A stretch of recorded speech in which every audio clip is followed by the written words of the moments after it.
नमस्कार प्रिय विद्यार्थियों, स्वागत है आपका ज्ञान सागर क्लासेस के यूट्यूब प्लेटफॉर्म पर।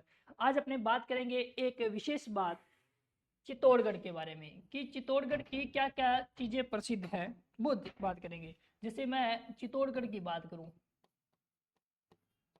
चित्तौड़गढ़ अपने आज चित्तौड़गढ़ से संबंधित कुछ बातें करेंगे। जैसे मैं सबसे पहले कहूं कि चित्तौड़ पर यदि किसी ने शासन किया है तो किन्होंने किया है? गुहिल वंश ने शासन किया है। फिर मैं बात करूं कि चित्तौड़ को क्या कहते हैं। चित्तौड़ का जो उपनाम है वो है जौहर नगरी। क्या है? जौहर नगरी। सर जौहर नगरी क्यों कहते हैं? क्योंकि प्यारे बच्चों याद रखना, चित्तौड़ में कितने साके हुए थे? 3 साके हुए थे। कितने बेटा? 3 साके हुए थे। चित्तौड़गढ़ के अंदर कितने साके हुए थे? चित्तौड़ दुर्ग के अंदर 3 साके हुए थे। प्यारे बच्चों कितने साके?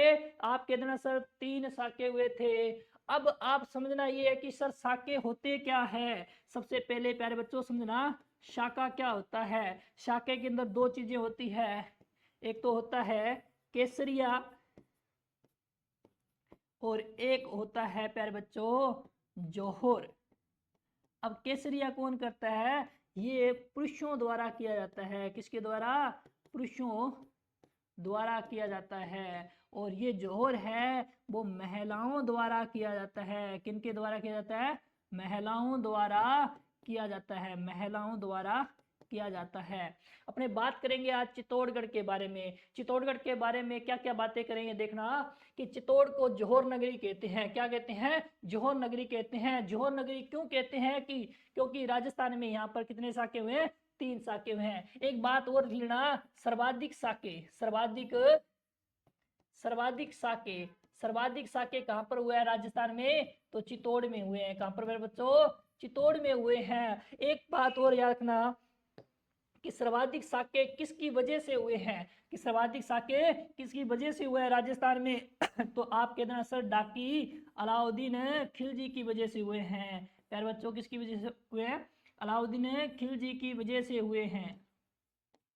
राजस्थान में सर्वाधिक साके कहां पर हुए हैं? तो आप कह देना सर चित्तौड़ में हुए हैं। राजस्थान में सर्वाधिक साके किसकी वजह से हुए हैं? तो आप कह देना सर अलाउद्दीन खिलजी की वजह से हुए हैं। अलाउद्दीन खिलजी का जो शासनकाल था प्यारे बच्चों वो था 1296 ईस्वी से लेकर 1316 ईस्वी। इसके दौरान इन्होंने राजस्थान पर 4 बार अटैक किए थे और जहां जहां अटैक किए थे उसे नष्ट कर दिया। तो इन्होंने 1301 ईस्वी में रणथंबोर पर आक्रमण किया। इसका मतलब 1301 में रणथंबोर का साका हुआ। 1303 ईस्वी में चित्तौड़ का साका हुआ और चित्तौड़ के बाद में 1308 ईस्वी में शिवाना का शाका हुआ।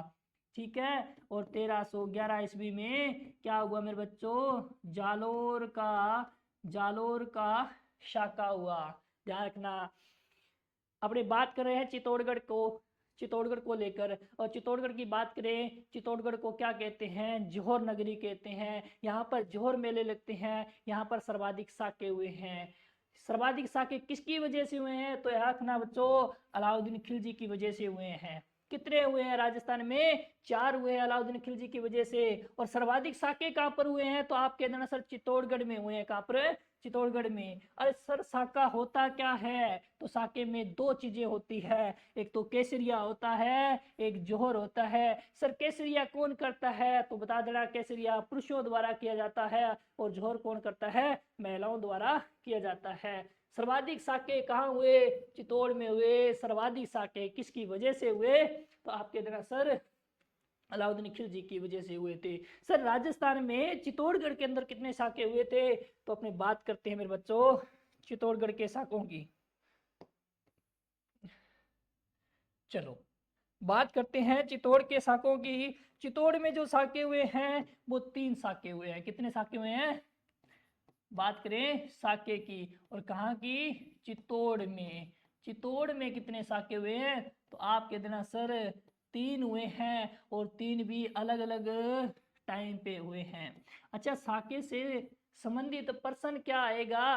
प्रश्न ये आएगा कि चित्तौड़ का साका कब हुआ? एक तो समय पूछेगा, एक उसमें राजा कौन था ये प्रश्न आएगा, और एक प्रश्न आएगा कि वो बाहर का आक्रमणकारी कौन था जिसकी वजह से साका हुआ था। तो ये इनको लेकर प्रश्न हमेशा आते हैं। चलो बात करते हैं चित्तौड़ का प्रथम शाखा। क्या भाई? चित्तौड़ का प्रथम शाखा। और बात करते हैं चित्तौड़ के द्वितीय शाखा की, द्वितीय शाखा की। और बात करते हैं चित्तौड़ के तृतीय शाखा की। सबसे महत्वपूर्ण है वो इनका टाइम पीरियड है। प्यारे बच्चों एक साथ लेके चलते हैं, सभी को एक साथ लेके चलते हैं और बात करते हैं चित्तौड़ के प्रथम शाखे की।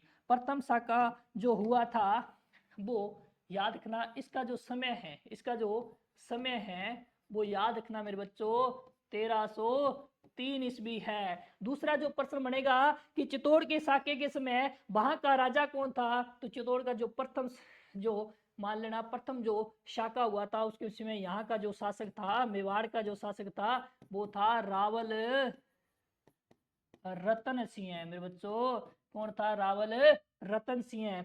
फिर जो आपके सामने प्रश्न आएगा वो आएगा यहाँ पर शहीद कौन हुआ, यानी कि केसरिया किन्होंने किया, तो केसरिया किन्होंने किया? रावल रतन सिंह। और इनके सेनापति जो शहीद हुए थे जिनका नाम था गोराबे बादल, वो इनमें क्या हुए थे? शहीद हुए थे। फिर आपके सामने प्रश्न आएगा कि जौहर किसने किया? चित्तौड़ के प्रथम शाखे में जौहर किया रानी पद्मिनी ने। किसने मेरे बच्चों? रानी पद्मिनी ने जौहर किया। किसने किया? रानी पद्मिनी ने जौहर किया। फिर प्रश्न आएगा कि वो बाहर का आक्रमणकारी कौन था, तो याद आक्रमणकारी याद रखना डाकी अलाउद्दीन खिलजी था। कौन था? अलाउद्दीन खिलजी। एक के मतलब अलाउद्दीन खिलजी, एक के मतलब अलाउद्दीन खिलजी। तो प्यारे विद्यार्थियों इससे बाहर प्रश्न नहीं जाएगा कि चित्तौड़ का प्रथम शाखा उसका जो टाइम पीरियड है वो 1303 ईस्वी में हुआ था। कब हुआ था? 26 अगस्त 1303 ईस्वी को। और उसमें शासक कौन था चित्तौड़ का या मेवाड़ का? रावल रतन सिंह था। केसरिया या फिर शहीद कौन हुए थे इस शाखे में? तो रावल रतन सिंह और उनके दो सेनापति जिनका नाम था गोराबे बादल था। जौहर किसने किया? तो आपके दरअसल रानी पद्मिनी ने किया। रानी पद्मिनी इतनी सुंदर थी कि इसे रानियों का सिरमौर कहते हैं। जिस प्रकार चित्तौड़ को या फिर चित्तौड़गढ़ को क्या कहते हैं? गढ़ों का सिरमौर कहते हैं, उसी प्रकार रानियों का सिरमौर किसे कहते हैं? रानी पद्मिनी को कहते हैं। सिरमौर का अर्थ होता है सर्वश्रेष्ठ या फिर सुंदर। चलो बात करते हैं द्वितीय शाखा की। द्वितीय शाखा का जो समय है वो मेरे प्यारे बच्चों याद रखना 1534 है। कई बार मिल जाता है कि सर नहीं 1534 35 दोनों हैं, तो प्यारे बच्चों दोनों लिख दिया। इसमें यहाँ का शासक कौन था? तो शासक याद रखना मेरे बच्चों, यहाँ का शासक था विक्रमादित्य। विक्रमादित्य उदय सिंह के भाई थे, ठीक है। और यहाँ पर केसरिया या फिर शहीद कौन हुए थे? तो रावत बाघ सिंह, रावत बाघ सिंह क्या हुए थे? शहीद हुए थे। फिर मेरे बच्चों याखना यहाँ पर जौहर किसने किया? तो आप कह देना रानी कर्मावती ने। रानी कर्मावती ने क्या किया? जौहर किया। सर रानी कर्मावती ने क्या किया? जौहर किया। रानी कर्मावती की बात करें प्रिय विद्यार्थियों तो इतिहास में राणा सांगा की पत्नी हुई थी। चलो अब बात करते हैं उस भारी आक्रमणकारी की कि जिसकी वजह से ये शाखा हुआ था। उस भारी आक्रमणकारी का नाम था बाज बहादुर। बाज बहादुर। बाज बहादुर जो शासक था वो गुजरात का शासक था। कहाँ का? गुजरात के शासक बाज बहादुर ने क्या कर दिया? आक्रमण कर दिया प्रिय विद्यार्थियों, आक्रमण कर दिया था। तो ये आपके सामने द्वितीय शाखा है। प्रश्न क्या क्या आएगा कि शाखा कब हुआ, या प्रथम पूछेगा या द्वितीय पूछेगा। फिर पूछेगा कि उसमें राजा कौन था, और फिर पूछेगा कि उस शाखे के दौरान या फिर द्वितीय शाखा के दौरान जौहर किसने किया था। चलो चर्चा करते हैं अपने तीसरे शाखे की, चित्तौड़ के तृतीय शाखा की बात करते हैं। चलो तृतीय शाखा की बात करें, तृतीय शाखा का जो समय है वो है 1567 68। और यहाँ का जो शासक था वो था महाराणा उदय सिंह। कौन थे? महाराणा उदय सिंह थे। कौन थे मेरे बच्चों? महाराणा उदय सिंह थे। और महाराणा उदय सिंह क्या थे, यहाँ के शासक थे। ठीक है भाई। फिर लेकिन यहाँ पर केसरिया, केसरिया किन्होंने किया, यहाँ पर जो केसरिया किया था मेरे बच्चों, वो किया था याकना कल्ला राठौड़ ने। किसने किया था, कल्ला राठौड़ ने किया था। और यहाँ पर जोहर किसने किया था, जोहर किसने किया था, तो जोहर याकना फूल कंवर ने किया था, फूल कंवर ने जोहर किया था। किसने जोहर किया, फूल कंवर ने जोहर किया था।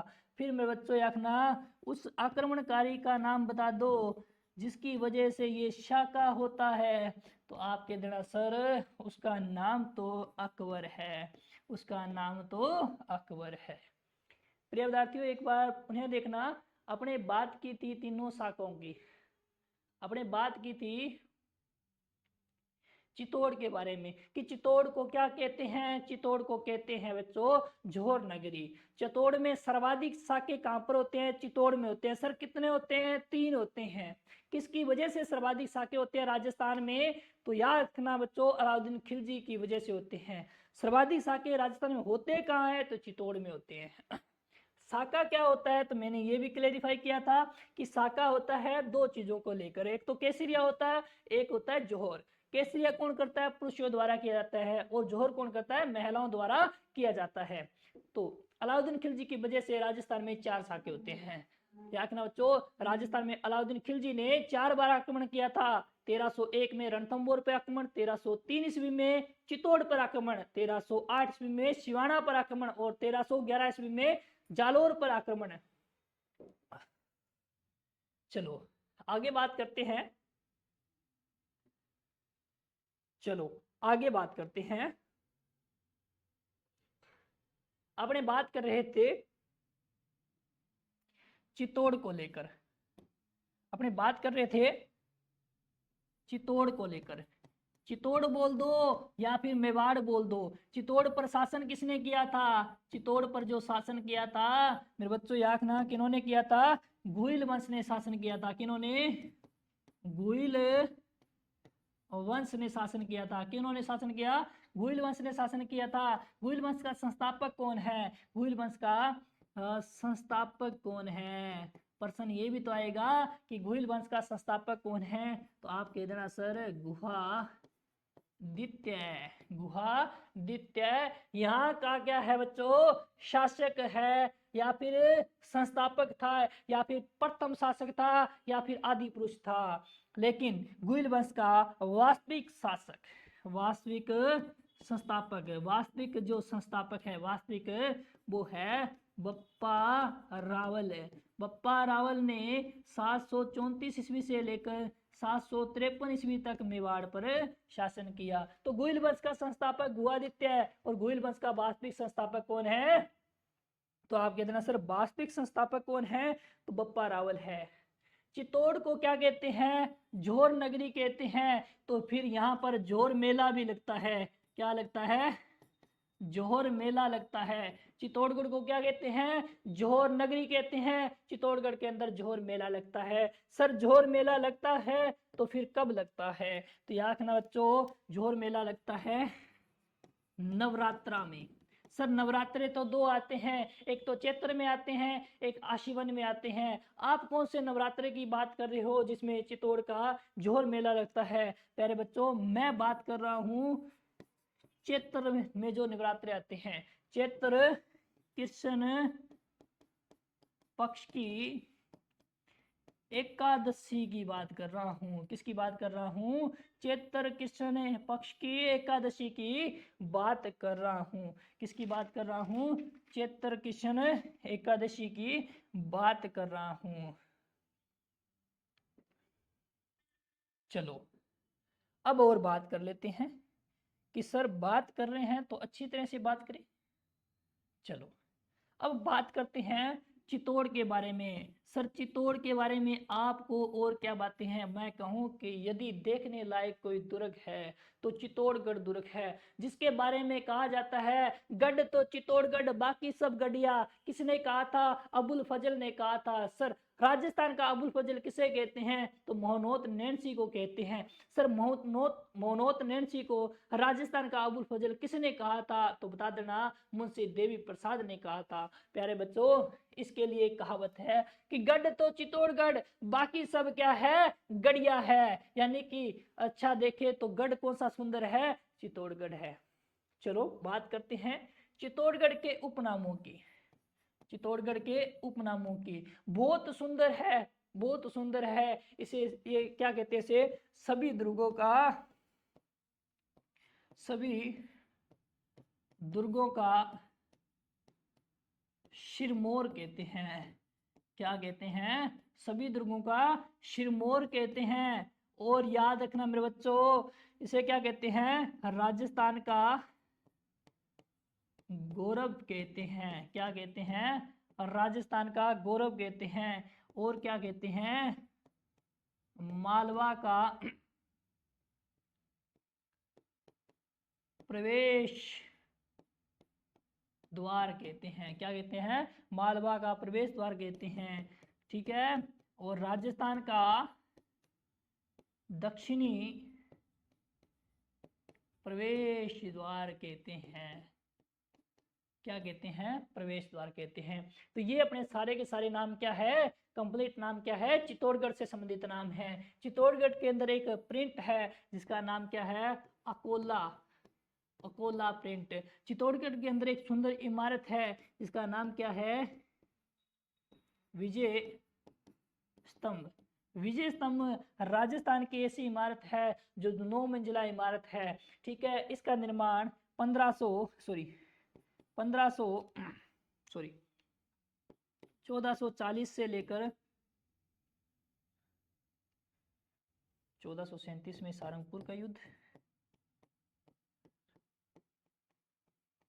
के उपलक्ष्य में ये बनाई गई थी। तो इसका निर्माण 1440 में प्रारंभ होता है और 1448 में कंप्लीट हो जाता है। इसका निर्माण राणा कुंभा करवाता है। राणा कुंभा करवाता है। राणा कुंभा का शासनकाल 1433 से लेकर 1468 ईस्वी तक। राणा कुंभा को राजस्थान में स्थापत्य कला का जनक कहते हैं। भारत में स्थापत्य कला का जनक शाहजहां को कहते हैं। और यातना विश्व में स्थापत्य कला का जनक लुई तालिबान को कहते हैं। प्रिय विद्यार्थियों, मैं आशा करता हूं कि मैंने आज चित्तौड़ के बारे में कुछ बातें बताई है, आप सभी विद्यार्थियों को समझ में आई होगी। आशा करता हूं ऐसी और वीडियो देखने के लिए हमारे चैनल को आप क्या कर लेना? सब्सक्राइब कर लेना, ताकि नए नए वीडियो आप तक पहुंच जाए। ये रवि सर की एक विशेष क्लास है, उस प्लेलिस्ट में आपको डाल देंगे। तो ऐसी ऐसी नई वीडियो देखने के लिए हमारे चैनल से जुड़े रहना। धन्यवाद।